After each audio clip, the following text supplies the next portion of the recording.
Praise lord. ప్రభు పేరిట మీకు నా ప్రత్యేకమైన వందనాలు. బాగున్నారు కదా? అయితే లూకాసు వార్త 8వ అధ్యాయంలో మీరు విసుకక ప్రార్థన చేయండి. మనం ప్రార్థన చేయాలి. దేవుని బిడ్డలమైన మనము ప్రార్థన చేయాలి. ఈ లోకము భయంకరమైన దురాత్మల సమూహముతో నింపబడి ఉన్నది. ఈ లోకం భయంకరమైన దురాత్మల సమూహముతో నింపబడి ఉన్నది. జాగ్రత్త. కారణం ఏంటంటే ఈ దురాత్మ సమూహములు పడిపోయినటువంటి దూతలు సృష్టికర్త అయిన యెహోవాకు వ్యతిరేకంగా ప్రవర్తించి పాపం చేయటం వలన అది భూలోకంలోని సమూహం అంతా పడిపోయి, ఈ పడిపోయిన దూతలే దేవుని మీద తిరుగుబాటు చేస్తూ దేవుని బిడ్డలైన నరులను హింసకు, బాధలకు, కష్టాలకు, దుఃఖాలకు, వేదనకు, వ్యాధులకు గురి చేస్తున్నాయి. నష్టమైన, బాధలైన, కష్టాలైన, వ్యాధులైన, వ్యతిరేకతైన, కలహములైన, అన్నదమ్ముల కలహీనతైన, భార్యాభర్తల కలహీనతైన ఇవన్నీ వాటి వల్లనే కలుగుతున్నాయి. జాగ్రత్త. వాటికి దేవుడి కారణం కాదు. దేవుడు నా బ్రతుకు ఇలా చేశాడు, అలా చేశాడు అని అనటానికి వీలు లేదు. అయితే వాటిని మనం ఎలా జయించాలి? ఎప్పుడు ఏది సంభవిస్తుందో మనకు తెలియదు. ఎప్పుడు ఏమీ సంభవించునో, ఏది జరుగునో మనకు తెలియదు. కాబట్టి మెలకువ జీవితం అవసరమై ఉన్నది. మెలకువ జీవితం కావాలి. మెలకువ జీవితం కావాలి. ఎలా జయిస్తావు ఈ లోకంలో? వాటిని జయించాలంటే ఎలాగా? ఎవరు నీకు సాయం చేస్తారు? నువ్వు ఎలా పోరాడగలుగుతావు? పోరాడలేవు కదా. కాబట్టి వాటితో యుద్ధము చేయాలి. యుద్ధము చేయాలంటే అది బాహ్యముగా నీ దగ్గరికి వచ్చి కనబడవు. ఇలాగే లేనిపోని చిక్కులు పెడుతూ ఉంటాయి. మోకాళ్ళ ప్రార్థన. వాటిని జయించాలంటే బలమైన ఆయుధం ఏమిటో తెలుసా? ప్రార్థనాయుధం. ప్రార్థనాయుధం. విశ్వాసం అనే డాలు, వాక్యం అనే ఖడ్గం. ప్రతి మనిషి కూడా మోకాళ్ళ ప్రార్థన అనుభవం ఉండాలి. ఈ మోకాళ్ళ ప్రార్థన అనుభవం నీ జీవితంలో జయ జీవితాన్ని ఇస్తుంది. ఏ కష్టమైనా, ఏ బాధ అయినా, ఏ సమస్య అయినా, నష్టమైనా విలాపవాక్యములు 3వ అధ్యాయం 57వ వచనం చూస్తున్నట్టే ఇర్మియా ప్రవక్త రోదన చేసి ప్రార్థన చేస్తాడు. అయ్యా, నేను బందీ గృహంలో ఉన్నాను, అగాధములో నుండి నేను మొర్ర పెట్టుచున్నాను, నీవే నా యొద్దకు వచ్చావు, నా పరిస్థితి ఇలా ఉంది. అసలు ఇర్మియా ప్రవక్త ఎంత యథార్థత కలిగి ఉన్నాడు, ఎంత నీతి కలిగి ఉన్నాడు. ఆయనకి ఎంత భయంకరమైన సంఘటన ఎదురైందో తెలుసా?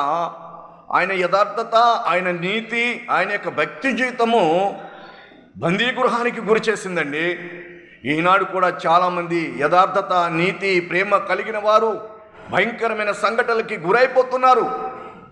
వాటి నుండి విడిపింపబడాలి అంటే, వాటి నుండి బయటికి రావాలంటే ప్రార్థన చేయాలి. ప్రార్థన ఆలకించే దేవుడు మనకున్నాడు. కాబట్టి మోకరించి ప్రార్థన చేయాలి. విసుకక ప్రార్థన చేయాలి. ప్రార్థన తప్ప వేరే మార్గం లేదు. ప్రార్థన తప్ప వేరే ఆయుధము లేదు. ప్రార్థన ఆయుధమును చేతపట్టు. విశ్వాసం అనే డాలును కట్టుకో. వాక్యం అనే ఖడ్గమును పట్టుకో. యుద్ధోపకరణములను ధరించి నువ్వు యుద్ధము చేసినలా ఆ దురాత్మ సమూహములతో నువ్వు యుద్ధము చేసి వాటిని ఓడించగలుగుతావు. అప్పుడు పరిశుద్ధాత్మ దేవుడు నీ పక్షమున విజ్ఞాపన చేస్తాడు. లోకంలో మనుషులు ఎవరు మన కొరకు విజ్ఞాపనలు చేయరండి. రోమాపత్రిక 8వ అధ్యాయం 26వ వచనములో అటువలే ఆత్మయు మీ బలహీనతలను ఎరిగి మనకు సహాయము చేయుచున్నాడు. మనము ఎలా ప్రార్థన చేయవలెనో యుక్తముగా ప్రార్థన చేయుటకు ఉచ్చరింప సఖ్యము కాని మూలుగులతో ఆత్మ మన పక్షమున విజ్ఞాపన చేసి పోరాటము చేయుచున్నాడంట. ఎవ్వరూ సహాయం చేయరు. మన బలహీనతలు ఎరిగిన మానవులు, మన బలహీనతలు ఎరిగిన మన సహోదరులు కానీ, బంధువులు కానీ, స్నేహితులు కానీ మన బలహీనతలు, మన వీక్నెస్ను ఎరిగి వారు మనలను బాధ పెడుతూ ఉంటారు. బలహీనతను ఆధారం చేసుకుని మన మీద తిరుగుబాటు చేస్తూ ఉంటారు. ఒకవేళ నీ సహోదరుడు నిన్ను మోసం చేశాడా? లోకంలో స్నేహితుడు నిన్ను మోసం చేశాడా? ఏ పరిస్థితుల్లో నువ్వు నష్టపోయావు? ఏ పరిస్థితుల్లో నువ్వు పడిపోయావు? ఎటువంటి ఆ నష్టము, ఎటువంటి శ్రమ నీకు ఎదురైనదో భయపడనక్కర్లేదు. ప్రార్థన చేయి.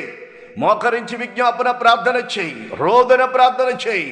ప్రార్థనాయుధమును ఖడ్గమును చేతబట్టుకో, యుద్ధోపకరణములు ధరించు. ప్రతి క్రైస్తవుడు కూడా ప్రార్థనా జీవితం కలిగి ఉండాలి.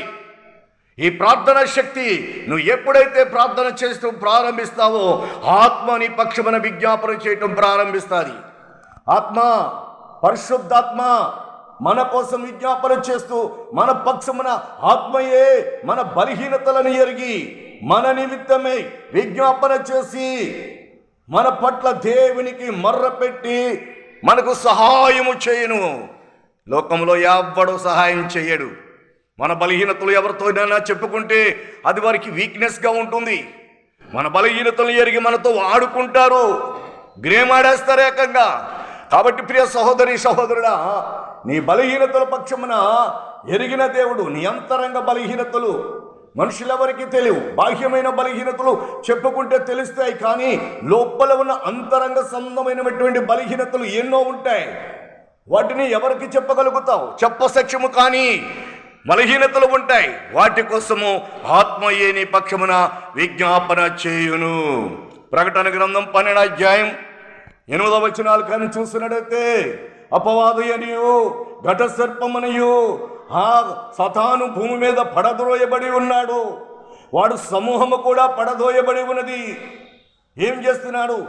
దేవుని బిడ్డలైనటువంటి తమ సహోదరుల మీద రాత్రింపగలు నిద్ర నిప్పులు లేకుండా మన బలహీనతలను తీసుకుని వెళ్ళి మన మీద నేరారోపణ చేయించున్నాడు. జాగ్రత్త.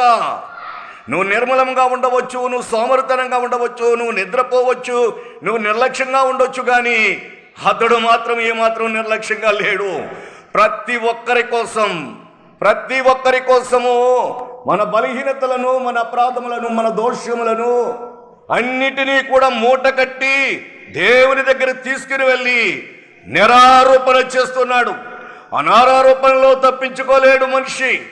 నేరారోపణ నుండి నువ్వు విడిపింపబడాలి అంటే, దోషముల నుండి తప్పింపబడాలంటే మరలా నీ కోసం ప్రార్థన చేసే ఒక బలమైన వ్యక్తి కావాలి. ఎవరు నీ పక్షమున బలముగా ప్రార్థిస్తారో తెలుసా? పరిశుద్ధాత్మ దేవుడు.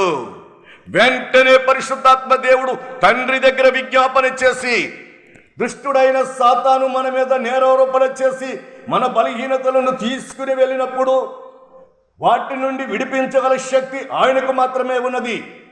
ఆయన మాత్రమే నీ కోసం ప్రార్థించి విజ్ఞాపన చేసి, నీవు మంచివాడవని, నీలో దోషము లేదని నిరూపించి ప్రభు అయిన యేసుక్రీస్తు వారి యొక్క రక్తము నీ మీద ప్రోక్షింపబడ్డది కాబట్టి ఆ రక్తము వలన నువ్వు పవిత్రుడవయ్యావని గొప్ప సాక్ష్యం అక్కడ ఉన్నది. ఆ సాక్ష్యము ద్వారా నీ పక్షమున పోరాడి నేను విడిపించగల శక్తి సత్తగలవాడు ప్రభు అయిన యేసుక్రీస్తు వారి యొక్క పరిశుద్ధాత్మ. దేవునికి స్తోత్రం కలుగునుగాక. కాబట్టి జాగ్రత్త, ప్రార్థన చేయండి. ప్రార్థన తప్ప వేరే ఆయుధము లేదు. సమస్యలైనా, బాధలైనా, నష్టాలైనా, కష్టాలైనా, వ్యాధులైనా, లేకపోతే ఇర్మియాలాగా గాఢంధకారపు లోయలో, గాఢంధకారం అనే బందీ గృహములో బంధింపబడావేమో. ఎటువంటి బందీ గృహములో ఉన్నా తండ్రి, ఆ బంధకములు తెంచగల శక్తిమంతుడు దేవుడు. దేవుని వాక్యము నీకు విడుదలిస్తుంది. 119వ కీర్తన 50వ వచనములో, నీ వాక్యమేనయ్యా నన్ను బ్రతికించేది, నా బాధలలో అది నాకు నెమ్మదినిస్తుంది.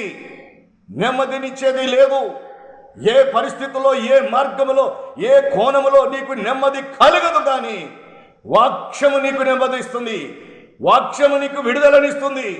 వాక్యము నిన్ను బ్రతికిస్తుంది. వాక్యము నిన్ను పరిశుద్ధతగా చేస్తుంది. నిన్ను నీతిమంతునిగా చేసేది వాక్యము. దేవుని రాకడ సమీపం అయిపోయింది. ప్రభువైన యేసుక్రీస్తు వారి యొక్క రెండవ రాకడ సమీపంగా ఉన్నది. నిర్లక్ష్యముగా ఉండకండి. మర్ర పెట్టండి, ప్రార్థన చేయండి. మోకాళ్ళ ప్రార్థన అనుభవం నీ జీవితంలో ఉండాలి. నీ కుటుంబంలో ప్రార్థన అనుభవం ఉండాలి. ప్రతి విషయంలోనూ ప్రార్థనాపూర్వకంగా దేవునికి మొర్ర పెట్టండి. తప్పనిసరిగా దేవుని యొద్ద నుండి మీకు జవాబు వస్తుంది. మీకు మార్గము దొరుకుతుంది. మీకు విడుదల కలుగుతుంది. మీకు సహాయము వస్తుంది. ప్రార్థన తప్ప వేరే దిక్కు లేదు. ప్రార్థన తప్ప వేరే ఆధారము లేదు. మన కొరకు దెబ్బలు తిని గాయాలు పొంది ప్రాణము త్యాగము చేసి శిలువ యాగమై యజ్ఞమై మరణమును ఓడించిన ఆ ప్రభువైన యేసుక్రీస్తు తప్ప మనకు ఆదరణ లేదండి. ఆయన రక్తములో, ఆయన మాటలో, ఆయన యథార్థతలో, ఆయన పరిశుద్ధతలో, ఆయన మహిమగల భక్తి యొక్క జీవితంలో మన బ్రతుకులు సరి చేసుకోవాలి. వేరే భాగ్యమేమీ లేదు. జాగ్రత్త. ప్రార్థన గొప్ప శక్తివంతమైనది. ప్రార్థన నీ బ్రతుకును మార్చేస్తుంది. కష్టకాలంలో నుండి నిన్ను విడిపిస్తుంది. ఏ సమస్య అయినా, ఏ నష్టమైనా, ఏ మోసమైనా, ఏ వ్యాధి అయినా, ఏ బాధ అయినా, ఎట్టి పరిస్థితుల్లో నీవున్నా నిన్ను విడిపించగలిగే శక్తివంతమైనది ప్రార్థనా శక్తి. ప్రార్థనలో గొప్ప శక్తి ఉంది, వాక్యములో గొప్ప శక్తి ఉంది. నిర్లక్ష్యముగా సోమరితనంగా ఉండే కాలము కాదు. జాగ్రత్త. అనునిత్యము దేవుని దగ్గర మనం విజ్ఞాపన చేసి ప్రార్థన పూర్వకంగా మన బాధలు ప్రభుత్వం చెప్పుకుందాం. ప్రార్థన అనుభవం మన బతుకులో ఉండాలి. ప్రార్థన మన బిడ్డలకి నేర్పాలి. కుటుంబంలో భార్యాభర్తలు ప్రార్థనా పరులై ఉండాలి. భార్యాభర్తల గొడవలు, అసమాధానములు, విడిపోతున్న కుటుంబాలు, చలాసెదరైపోతున్న బిడ్డలు, ఇవన్నీ కూడా దుష్టుని వలన కలుగుతున్న అల్లరలు, వాటి నుండి విడిపింపబడాలంటే ప్రార్థన తప్ప వేరే మార్గం లేదు. దేవునికి మొర్ర పెట్టాలి. మోకాళ్ళ ప్రార్థన జీవితం ఉండాలి. ఆ ప్రార్థనే మన బ్రతుకులు కడుతుంది. దేవుడి మాటలు దీవించునుగాక. ఆమేన్.